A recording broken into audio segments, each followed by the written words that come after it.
Now, diabetes.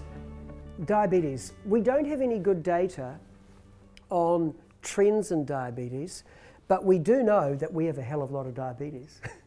And this is data from Auckland, it says in females New Zealand, but this was based on a Auckland-wide study where Auckland has a database called TestSafe, which has all the lab tests that have been done.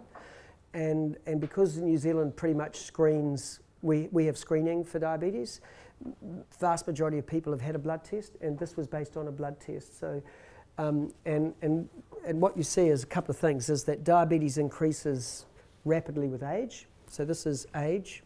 As percentage, and by the time, this one is women, but by the age of 70, almost 50% of Pacific women have got diabetes. And Indian woman, number 2, Māori, number 3, and other Asians, number 4, and Chinese even higher, and Europeans the lowest at 15%. So it's 15% versus almost 50%. It's just, I mean, it's radical, yeah. So huge. So diabetes is an issue, but... Well, I heard Jeremy Krebs talk about it a couple of weeks ago at NZSSD, and he was saying that while the rates are high in the Māori Pacific population, the percentage of the population are still majority of... diabetics are European. Yeah, diabetics are European. Because they're the majority of the population. Yeah. That's a good point. But yeah, absolutely, absolutely. So why is this? So your question, why is it this is happening? Why are heart disease rates not going up? Well, why did they drop, but we can't get anything else to drop? Yeah, exactly. Well, so let me just show you. Let me show you something. This was a study from the Nurses' Health Study, which is it's been going on since the 70s. And in the study, I think every registered nurse in the US was sent an invitation to take part in the study in the 70s, and 150,000 agreed to take part, and every couple of years they send them something, but send them a questionnaire, Dutch questionnaire, but 85,000 nurses at the beginning of this 16 years of follow-up with no diabetes. So they took out the ones with diabetes, and so they divide them into those with BMI of less than 23 up to about 35. And so if you take BMI of less than 23 as ideal, those women with a BMI 23 to 25 had 3 times the risk of diabetes. 25 to 30, 8 times, 30 to 35, 20 times, and over 35, 40 times, almost 40 times. So that, as far as I'm aware, that is the strongest association ever found in medicine for anything. I think, unless it's some infectious something, but there is no stronger association. Lung cancer, you know, smokers have 10 times the risk of lung cancer. But if you've got a BMI, you know, just of 30 to 35, it was the women in that, or the people in that study we looked at, 20 times the risk of diabetes. It's just incredible. So diabetes is just a proxy for obesity in New Zealand. It's a proxy. Now, when you look at diet, they also looked at diet and like the quality of the diet and diabetes. The best diet, and they divided diet into 5 categories from the best diet to the worst diet. The best diet halved your risk. What's the best diet?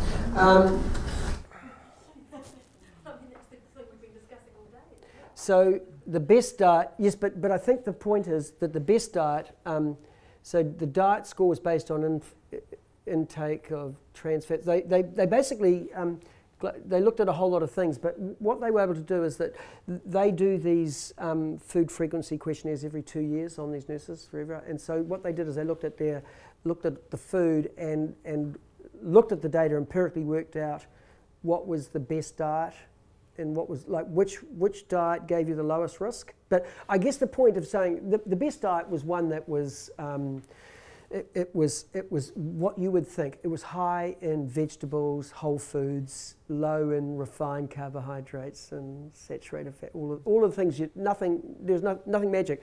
But the key thing I went is that if you convert that and put it on top, so that you looked at the worst diet, the worst diet doubled your risk of diabetes, and so the worst diet was not as harmful in terms of risk of diabetes as having a BMI between 23 and 25. So I guess the point I want to make is that diabetes is a disease of overweight, and the reason, one of the reasons why we're not seeing, I believe, and we're not seeing an increase in coronary disease, despite diabetes being a major risk factor for coronary disease, is that today people are getting diabetes by eating too much good food rather than too much bad food. So I think the pattern we're seeing, and the reason the only possible explanation for the continuing decline in vascular disease at the same rate, without any kind of slowing down, despite the increase in obesity and increase in diabetes, is how we're getting fat. And I think if you look, we're eating more, there's no doubt we're eating more, but we're eating less saturated fat. We're eating less saturated fat. And there's another thing that may be important is if you look at fruit juice. So fruit juice, I mean, we used to eat an orange. I mean, when I was a kid, you couldn't buy fruit juice. Although you could there was cans of Raro. But they were expensive. That was a treat. Yeah. You could buy, and it did come from Rarotonga then, didn't it? They came in it with your milk. Huh? What about when you could get grapefruit? Yeah. That's right. That was in the early 70s, I think, wasn't it? Yeah. So pre that, people didn't eat fruit juice, they ate fruit. But once they started drinking fruit juice, they ended up probably getting a lot more potassium. And potassium is a blood pressure lowering agent. So I think this is my hypothesis. You're just throwing this out there. There's no evidence for this. Yes. There's evidence. I can show a lot of evidence around the saturated fat. I mean, there's been a major decline in saturated fat consumption. But I have a colleague who, I think this is when you think of food. When you think of food I can tell you there's lots of evidence that potassium is an incredibly effective blood pressure lowering agent. Yeah. So people have done trials where and they've used double-blind trials with tablets as well. And potassium is a very powerful blood pressure lowering agent. You just got to be careful. The reason it's not used as standard blood pressure lowering agents is that you can get hyperkalemia, and but it actually is very powerful. It's a very powerful drug, and taken as fruit juice is probably powerful. But if you start drinking fruit juice, what have you done? You've increased your calories. So you got fatter, but actually your potassium consumption's gone up. So you've got this situation, and that's another thing that's happened in the Western world, is that in general, because there is this relationship between increasing BMI and increasing blood pressure, but what we're seeing across the Western world is increasing BMI and declining blood pressure, even after you take treatment into account. So the current sort of hypothesis is that the quality of our food has improved, and we know that the quality in many ways has, but the quantity has increased. Would that not relate to decreased sodium intake?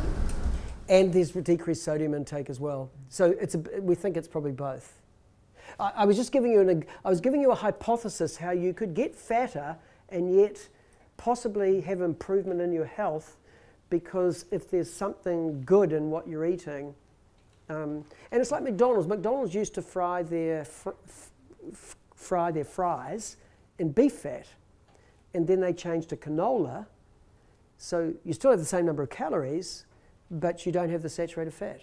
So, I mean, there's been a lot of changes there's been a huge number of changes in our diet in many ways, and lots of improvements, but actually we're just eating more of everything. I mean, I was just going to show you that. I'm going to jump over that stuff, but I wanted to. Oh, this is the Time magazine. Eat butter. Scientists label fat the enemy. Why they were wrong. This is. I mean, I'm known among my colleagues as the butter cop. For one reason only. And my reason for being interested in butter is simply because New Zealanders get 20% of their saturated fat from butter alone. So there's no other country in the world that gets that proportion of their saturated fat. Like in your quiz, I think you had cheese. You asked us cheese. But in New Zealand, cheese is not very important as a cause. But the reason why cheese is not very important is that the Americans only eat a quarter of the butter that we do. So we're also the highest consumers of ice cream. Yeah, but ice cream, surprisingly. Or are you? No.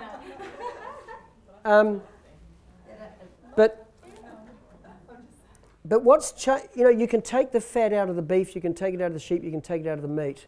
You can't take it out of the dripping. You can take it out of the pig.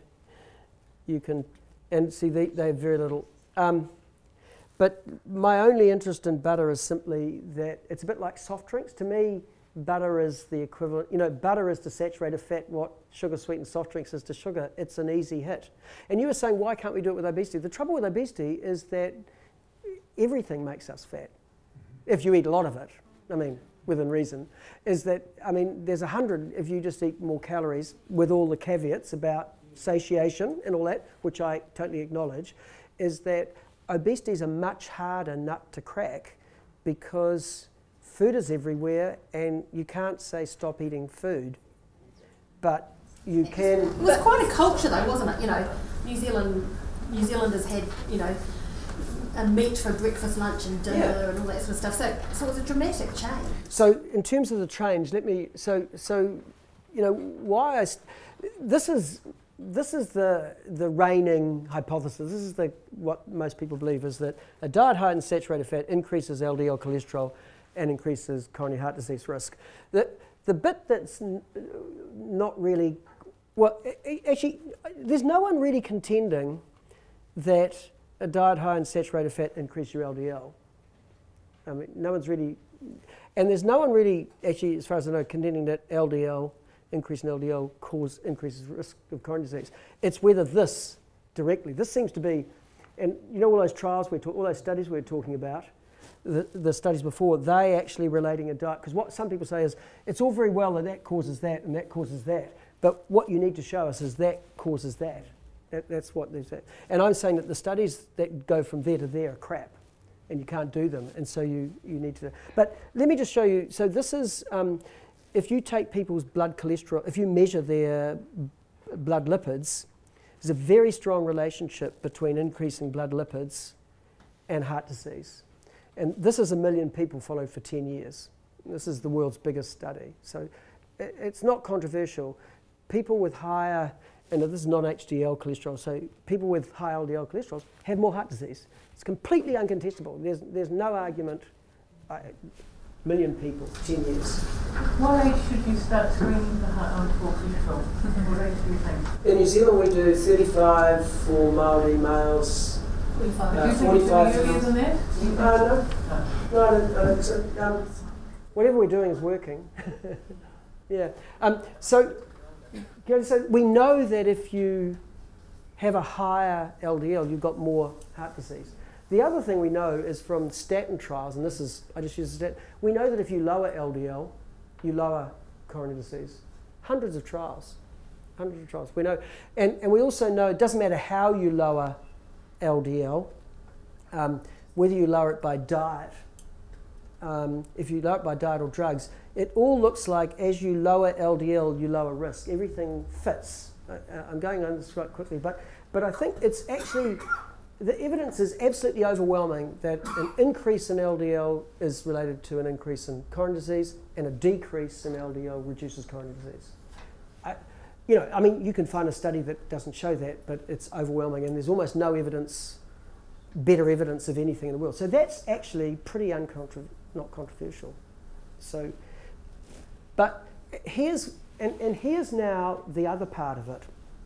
So this is a meta-analysis of 90 randomized controlled trials in people where they took saturated fat and they were eating people with saturated fat intake greater than 10% of energy at baseline, which is everybody pretty much. And then what they did is that they replaced 5%, so half of that, with either carbohydrate, monos, polys, or trans. And you see here, this is what it does. So if you remove saturated fat, replace it with carbs, the LDL goes down. If you replace it with monounsaturates, it goes down a bit further. And if you replace it with polyunsaturates, it goes down a bit further. If you replace it with trans fats, it goes up. So basically, what's happening is that this shows that saturated fat is causally associated with LDL. That's LDL, okay? Because it doesn't matter what you replace it with, except for trans, which trans are just like they're supercharged saturated fats. So, and you get about the same effect. But what's an example of a trans fat? Oh, trans fats are the old-fashioned margarines and hydrogenated fats. You see it in baked goods, like those biscuits we were eating. I don't know whether those biscuits we're eating are low in trans fatty acids, but traditionally baked goods and hard margarines were trans fats. So the initial margarines that the High Foundation counted in 73 low in trans fats. Yeah, so New Zealand got the modern trans fats. They were low in trans fats. New Zealand got the modern margarines. New Zealand never had the high trans fat margarines. Yeah, they're lower now than they were, but they were a few percent back in the 70s. But yeah, so New Zealand got the modern margarines because we got it so late. We got them so late. Now, what a lot of people are talking about now is, this is where the carb story comes in, is that what happens if you look at the total cholesterol to HDL ratio. So it looks like what happens is that when you take HDL into account, carbs are about replacing saturated fat with carbohydrate ends up just neutral. So this ratio of total to HDL cholesterol is often, we use it, and I use it because most of my work now is in risk prediction. And HDL, this ratio is a good predictor of coronary disease. It's a good predictor. Now, it's really important, that's prediction as opposed to causation, and they are different. And a lot of the current work around carbs and saying that replacing saturated fats with carbs is not a good idea has been around this finding, that carbs are bad for HDL. So that says it's neutral, doesn't it? Yeah, well, but yeah, it's neutral. It's the same as saturated fat, so they're two baddies. So it's neutral. So what it's saying is saturated fat or carbs are equally as bad. That's what it's saying. It's saying that it doesn't matter. This says that if you replace saturated fats with carbs, your LDL will go down. This is saying that if you replace saturated fats with carbs, you don't get any benefit, because in fact, with the ratio, it's one and the same. So, but what it's saying is if you replace them with monounsaturated fats or polyunsaturated fats, you get a benefit. And if you replace it with trans fats, it's even worse. So they're saying, so this is saying trans fats, terrible, saturated fat and carbs about the same, and monos and polys, good. And this data has led to people thinking it's not the saturated fat, it's actually, they're saying it's not that saturated fat is bad, it's saying that these are good. Who's funding that then? Well, yeah, but you can see the logic. There's a logic because of this ratio. But what they've forgotten is that LDL is the bad stuff. But it also fits with what we've said before, is that food is not just saturated fat, or it's a whole lot of, I mean, food is never one fat and another. And so, I mean, different foods have different effects on different metabolic and risk factors. What I think hasn't really been talked about is that a lot of people are thinking that it's a good thing to raise HDL and that must be good for you. Actually, that may not be true, because there are a series of drugs that have been developed over the last 10 years that increase HDL, and they have no effect on heart disease. And in fact, there's the two other stories that I've talked about today. Hormone replacement therapy increases your HDL, and alcohol consumption increases your HDL. But we don't actually think either, well, we know that HRT doesn't reduce your risk of heart disease, and we're now pretty certain that light to moderate drinking doesn't reduce your risk of heart disease.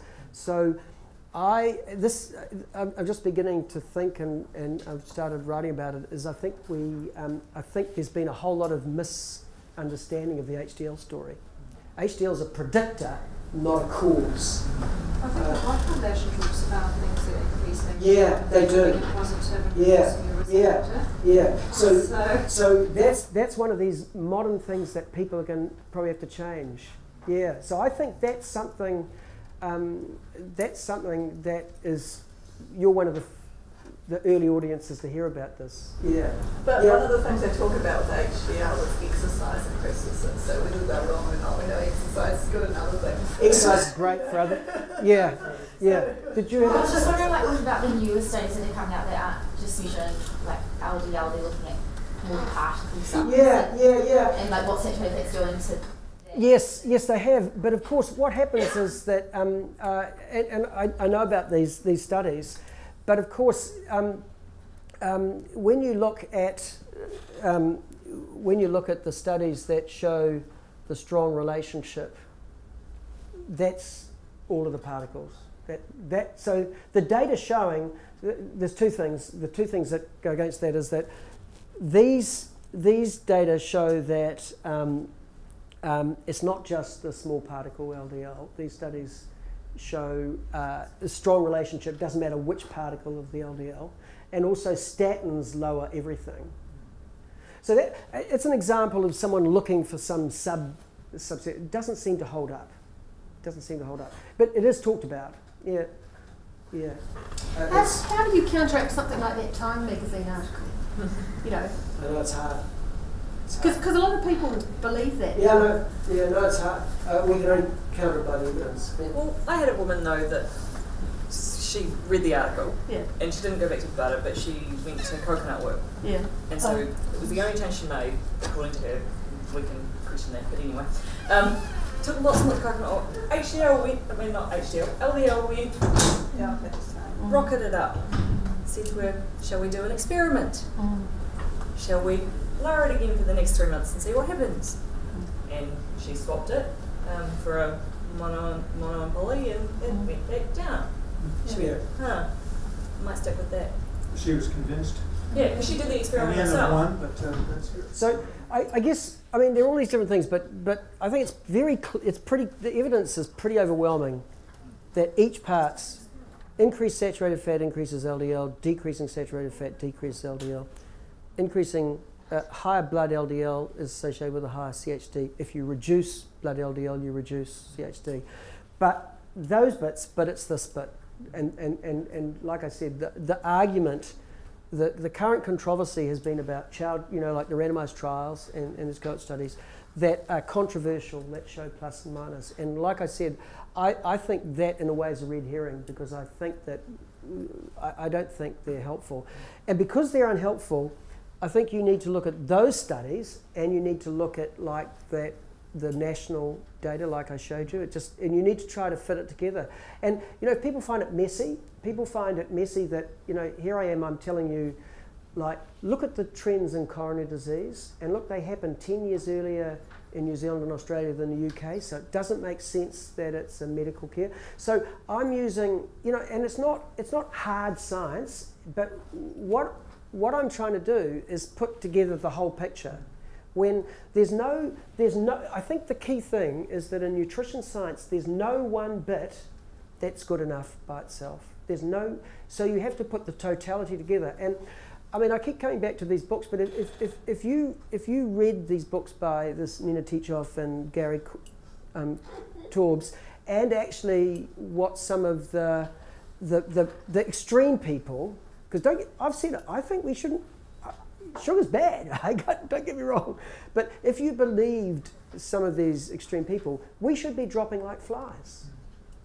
We should be dropping like flies. If this is so bad, they say that, you know, sugar's so much worse than saturated fat. We should be dropping like flies, but we're not. And so now here's another little bit of evidence, but this is gross evidence. This is looking at national consumption. So this is per capita supply of butter and cream, grams per day, 1961 to 2002. So in 1961, we were eating about 50 grams a day per head, per New Zealander. So what you do is you look at the amount we produce, the amount we sell overseas, some wastage, and then you work out the stuff that didn't leave New Zealand. It's what we eat per day. So that was what, 2,000 kilojoules. Oh yeah, but so 50 grams a day, so 7 5s are 35, 350, is that 350 grams a week? I don't know. 5 tablespoons a day. 5 7s are 35. Sorry, 5 tablespoons. About 3 tablespoons. 3 tablespoons. So, and that was, so that's 350 grams. What's 350 grams? What's a pound is of that? No, what's a pound is? 500 grams. Okay, so in the 30s they were saying that you should be eating a pound a week or something. So we would, yeah. But anyway, we were eating, and then by 2000, we'd come down to about half. We'd halved our butter consumption. So this was a profound change in our saturated fat consumption, because this was our number one. Butter is the number one contributor to New Zealanders' saturated fat consumption, and we halved it. This was meat and poultry, so basically poultry. I don't know whether any of you remember the 60s, but we used to have chicken for Christmas dinner in the 60s. It was the most expensive meat. Some people remember. And chicken, of course, is lower in saturated fat than any of the other meats. But chicken is now, so this is all red meat, which includes pork, which is actually lower in saturated fat generally as well. But chicken is now the number one meat of the individual meats in New Zealand. We eat more chicken than any, so that's 3 meats in there, but it's just the chicken is number one. Fish hasn't changed much. And so this has been a major, there's been a substantial reduction in our saturated fat consumption just from our meat consumption. And of course the meat we get is different. You know, we now lean meat. So this underestimates the profound effect on our saturated fat consumption. And these are the big ticket items. Meat and dairy were the big, oh that was, I didn't meet, look what happened to cream. Basically we don't eat any cream now, drink any cream. But so I missed the cream.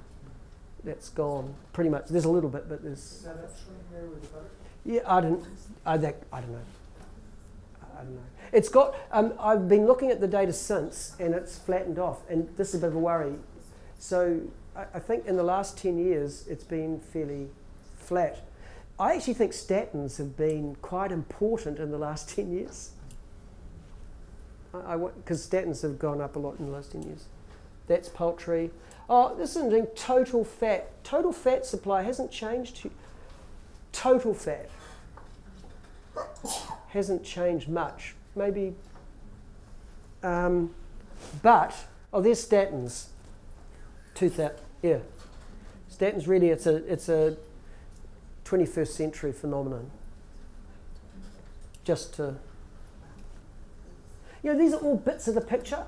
You know, they're all bits. I'm just putting them together. I can't, not one or other. So which diet? Okay. Oh, here's the coconut. Okay. This was those same 90 trials where they looked at among them. So, so basically, this is change in LDL. So if you replace dairy fat, and this is the ratios. with coconut, it gets worse in coconut, increases your LDL. And these are, sunflower, soybean, canola, rice bran, olive, So we were talking at lunchtime as to whether that a lot of these studies are quite old, and they might have used refined oils. Whether that would make any difference to its effect on LDL. These weren't hydrogenated oils. They were, they were very careful, because the people who did these trials knew that hydrogenating an oil turned it into a saturated fat. But whether the cold press stuff would make much difference. But this is why I would not recommend people eat coconut oil, because it's LDL raising. You were saying it's LDL raising, and LDL is bad for your arteries. It increases, as I showed. So look how much it's raised, unlike 0.005. Yes, this is per. This is I haven't got it on there. This is actually replacing about 5% of energy, so it's a relatively small. Yeah. But the change in LDL is 0.00. No, point. 0.0. Point. 0.5, 0.6 or 0.7 or something. Yeah, it's the dimension on this. It's per. I think it's. I can't remember. Someone else raised this, and I did go back and look at it. But it's for a fairly minor. It's quite a small change. It's just replacing a small amount of the saturated fat. I think it was like I can't remember what it was actually. So if you replace more, it would go. Yeah, more. Yeah, it's dose related. It's dose related. But I think the coconut's one thing, but I think if you look back at, and this is another key issue, is if you look back to the 1960s, there was pretty much only one source of fat in New Zealand, and it was animal and dairy. Was there anything else? People didn't. We had peanut butter, but almost no other nuts. We didn't have avocados. There was no olive oil. There was no vegetable oils. Almost none. So New Zealanders had one source of fat, and it was all heavily saturated.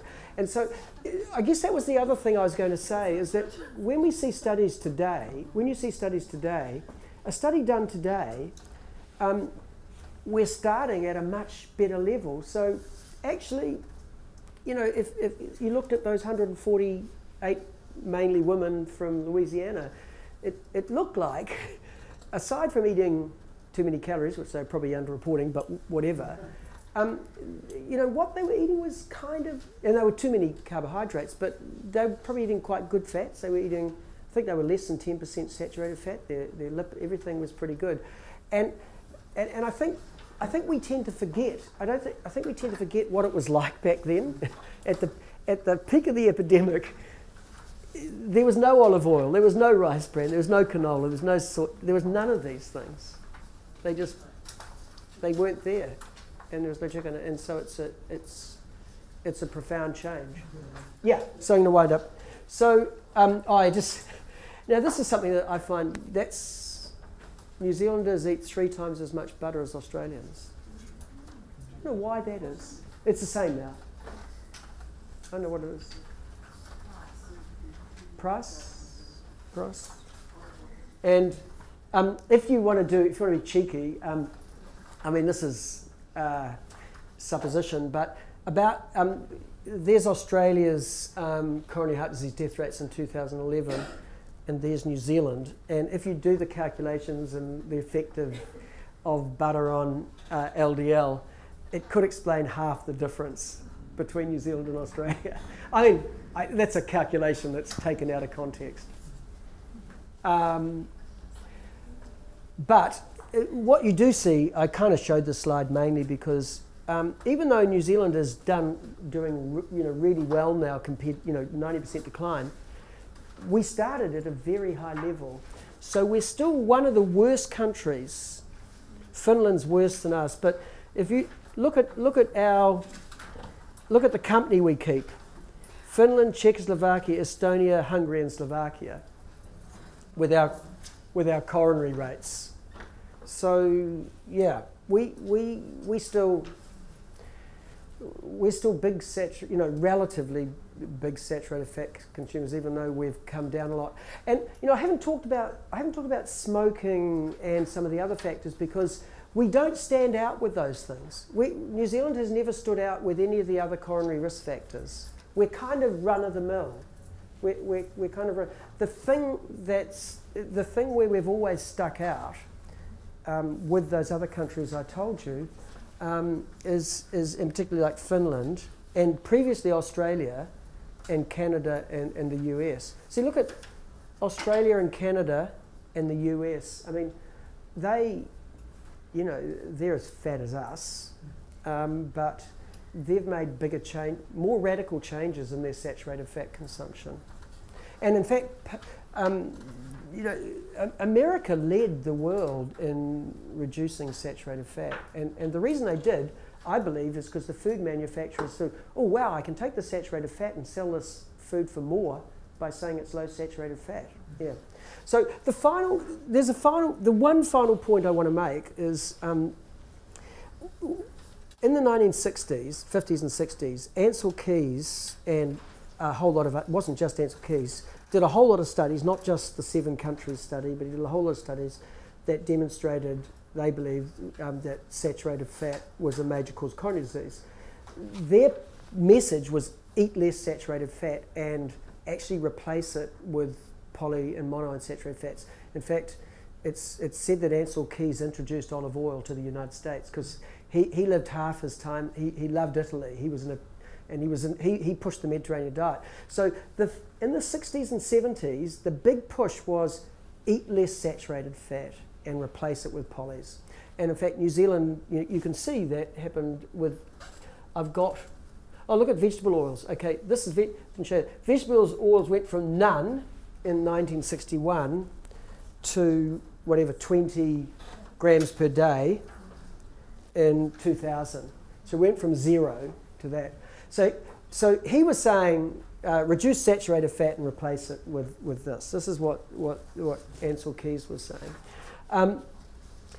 But then what happened is in the late 70s, early 80s, there's some studies came out about cancer and fat, and that people who ate high-fat diet.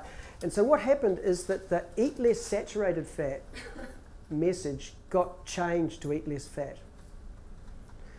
And I think that was a big mistake because what happened is, so in the 60s, the food industry responded to the eat less saturated fat by just replacing saturated fat with other fats and selling it at a higher price. But then in the 80s, when they got told to eat less all fat, they replaced it with sugar. And you see this, actually you do see it in New Zealand. I did have the I thought I had a somewhere I have a carbohydrate one. I haven't got it here. Anyway, you can see that in New Zealand from about 1980, the carb intake started going up. Yeah, because I was doing it. So it fits kind of nicely is that you just saw total fat didn't change much, but the carb consumption started climbing in the 80s.